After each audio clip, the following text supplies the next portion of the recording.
From the Mount Washington Radio Group Online Newsroom, I'm Gare McKenzie. The longtime organizer of Valley Pride Day says she's grateful for the record-breaking number of volunteers who turned out Saturday to help clean up the valley, but she's also concerned about the number of medical needles that were found. Donna Woodward of Freiburg, Maine, says more than 60 cubic yards of trash and recyclables were turned in North Conway to be disposed of by Waste Management. The most common items picked up were cigarettes, beer cans, and fast food wrappers. But Woodward says at least half a dozen volunteers reported finding syringes used for injecting drugs, some near elementary schools. What was really disturbing was the fact that so many people came back with surveys that I'd handed out, and they had put down that they had found syringes at a number of different locations. West Side Road in Conway, 2 reports of finding them near John Fuller School in Whitaker Woods area, and they were also found around Pine Street in Freiburg, which is near the Charles A. Snow School. Woodward says one person even found an unused syringe that may have contained a drug. She says she'll discuss her concerns with police departments in Freiburg and Conway. Conway Police Lieutenant Chris Purley has cautioned people in the past not to pick up needles they see on the ground, but to call police and report them. He gives that advice so people can protect themselves from injury, and police can investigate any illegal activity the needles may be connected to.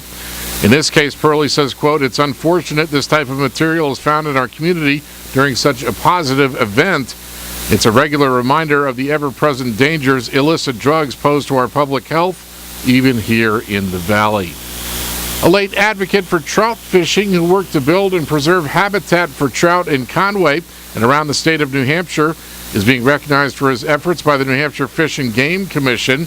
Joseph Conklin of Canterbury, New Hampshire, passed on in November. Now he's been posthumously presented the commission's highest honor, the Ellis R. Hatch Jr. Award of Excellence, named in honor of a former commissioner. Conklin, a member of Trout Unlimited who did volunteer work for Fish and Game, is described as being a tireless advocate for trout fishing, habitat, and fisheries education. Fish and Game Department fish habitat biologist John McGee knew Conklin well. Organizations like Trout Unlimited do excellent work in the conservation of wild brook trout. A lot of individuals contribute, including volunteers, and Joe was just the pinnacle. Joe was just on the top of all that. One of Conklin's final projects was a woody habitat restoration project on a stream in Conway. McGee says that means placing wood in the stream to help it form natural pools. Fish love to hide under this stuff. As you can imagine, if they don't have a place to hide, they're not going to be able to get away from predators very well. So if you give them a deep pool where they can rest a lot, not use a lot of energy, but also have a place to hide from things like mink, which are probably the biggest predators on brook trout in small streams, they're going to have a higher survival rate. And we have found the more wood you have in a stream, the more trout you have in the stream. McGee emphasizes the wood is only placed into small streams, not into rivers like the Saco and Swift. Members of Conklin's family accepted the Hatch Excellence Award on his behalf at a commission meeting last month in Concord.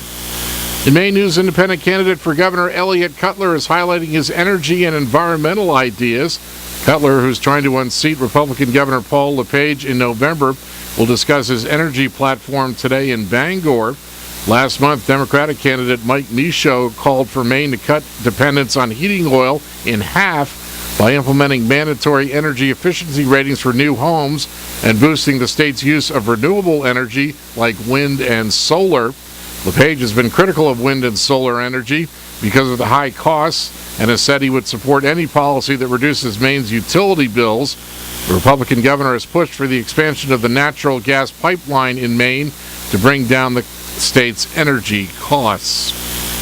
In sports, All-Star pitcher Jeff Locke did not factor into the decision, and its Pittsburgh Pirates lost 11-10 to the San Francisco Giants in the 13th inning in Pittsburgh last night. Locke was 65 pitches and 5 batters into the 6th inning when he was pulled with an 8-2 lead and having retired 13 straight batters.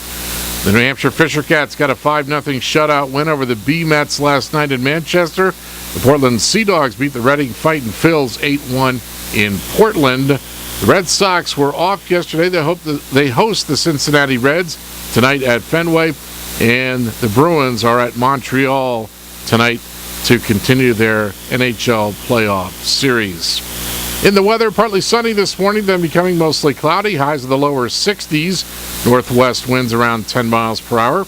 Partly cloudy tonight, lows in the lower to mid-30s. Northwest winds around 10 miles per hour in the evening, becoming light.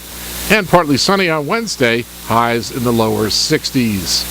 From the Mount Washington Radio Group Online Newsroom, I'm Pierre McKenzie.